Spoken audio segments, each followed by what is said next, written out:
Assalamualaikum everyone. A very warm welcome to all of you. My name is Saddam Hussain Magsi and I welcome you all once again to the platform of Tosh BRS's Academy Karachi.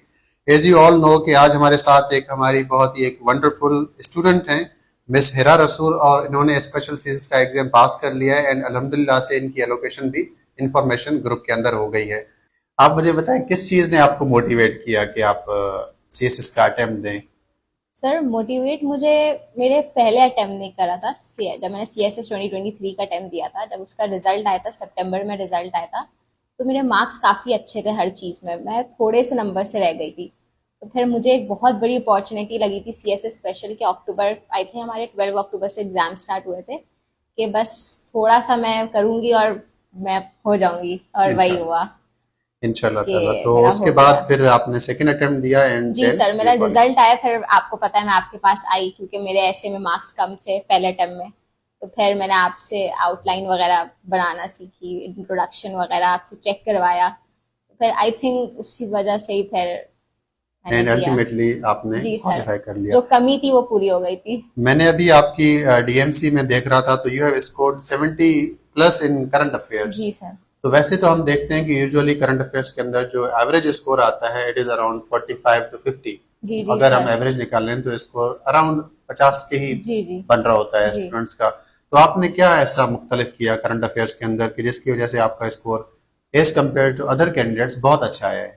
Sir, मैंने current affairs में ना flow charts वगैरह बहुत बनाए थे। Headings मैंने बहुत अच्छी लिखी थी। मैंने अंदर का जो कंटेंट है वो इतना नहीं लिखा था, बट मैंने मेक श्योर किया था कि मेरा जो आंसर है वो बहुत प्रेजेंटेबल लगे और कंटेंट जो है बहुत क्वालिटी वाला हो। और इत्तेफाक से अच्छे क्वेश्चंस भी आ गए थे जिसमें मेरी ग्रिप ऑलरेडी बहुत स्ट्रांग थी। तो आई थिंक कि उसने काम यानी दिखाया। जो है अगर आप करंट अफेयर्स में अच्छा स्कोर करना चाहते हैं तो आप मैप्स डायग्राम्स और फ्लो जी चार्ट्स को बिल्कुल। ऐड जी करें। इससे आपको एडिशनल मार्क्स मिल रहे बिल्कुल होते हैं सर, जिसकी वजह बिल्कुल। से आपको एज भी मिलता जी है। जी, बिकॉज आप अच्छा, लॉन्ग पैराग्राफ्स आप लिखेंगे तो वो थोड़ा सा वो हो जाता है। तो इन सब से आपका आंसर थोड़ा स्टैंड आउट करता है। सिंस जैसे आपने कहा कि जब आपका पहला अटेम्प्ट नहीं हुआ तो फिर वही एक मोटिवेटिंग फैक्टर बना के जी इंशाल्लाह जब आप दूसरा अटेम्प्ट देंगी तो आप पास कर जाएंगी। तो उस टाइम पे जब आप फिर मेरे पास आई आपने असेसमेंट कराई अपनी इंग्लिश एसे की प्रेजेंट कंपोजिशन की जी और बाकी जो सब्जेक्ट्स थे आपने उनको बहुत अच्छे से कवर किया तो उसके बाद आपने फाइनली जो है एग्जाम क्रैक कर लिया। जी सर। तो इसका मतलब ये है कि जो असेसमेंट पार्ट होता है वो आपकी तैयारी का इंटीग्रल पार्ट होता है।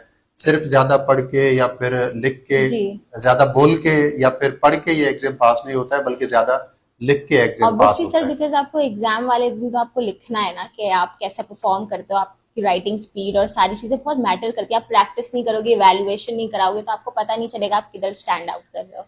बिल्कुल, तो इसलिए असेसमेंट बहुत ज़्यादा इम्पोर्टेंट होती है जी एग्जाम को क्रैक करने के लिए। जी सर। थोड़ा सा इंटरव्यू के बारे में बताएं। इंटरव्यू एक्सपीरियंस आपका कैसा रहा? वाज इट चैलेंजिंग और टफ था या फिर किस तरह का इंटरव्यू था आपका? सर इंटरव्यू वाज, मेरा इंटरव्यू बिल्कुल एवरेज था। मैं बहुत ज़्यादा थोड़ा सा डरी हुई थी, बट अल्हम्दुलिल्लाह जैसे ही मैं गई अंदर तो फिर उन्होंने क्वेश्चंस बहुत अच्छे किए थे। पैनलिस्ट सारे बहुत अच्छे थे।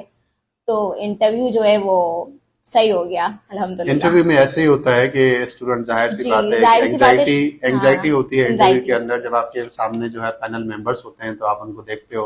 और वैसे ही सीएसएस के पैनल को फेस करना एक बहुत ज़्यादा बहुत जी। चैलेंजिंग एक चीज़ होती है। सो इट्स अ रियलिटी कि बिल्कुल स्ट्रेस या फिर एंजाइटी हो रही होती है, जी जी। नर्वसनेस होती है जब जी आप जी सर, बिल्कुल पैनल को होती है। फेस करते हैं। बेशक आपने कितने ही मॉक्स क्यों ना दिए हो बिल्कुल। तो ये चीज़ फिर भी होती है। अच्छा, अगर आप एस्पिरेंट्स के लिए कोई 2 से 3 इंपॉर्टेंट टिप्स देना चाहें कि वो किस तरह से अटेम्प्ट को क्रैक कर सकते हैं तो आप क्या देना सर चाहेंगे? मैं यही बोलूंगी कि राइटिंग प्रैक्टिस बहुत करें and revision is the key. आप रिवीजन, आप मैंडेटरी है रिवीजन। अगर आपने नहीं किया तो मुझे लगता है कि आप एग्जाम क्रैक नहीं कर सकते। मुझे शॉर्ट्स नोट्स ने बहुत हेल्प किया था जो मैंने बनाया था। एंड ऑब्वियसली असेसमेंट, क्योंकि असेसमेंट से आपको पता चलता है कि आपकी तैयारी किधर है। तो ये तीन चीज़ें हैं, राइटिंग प्रैक्टिस है, रिवीजन, असेसमेंट। तो ये अगर कोई कैंडिडेट कर लेता है तो फिर ईजी हो जाता है।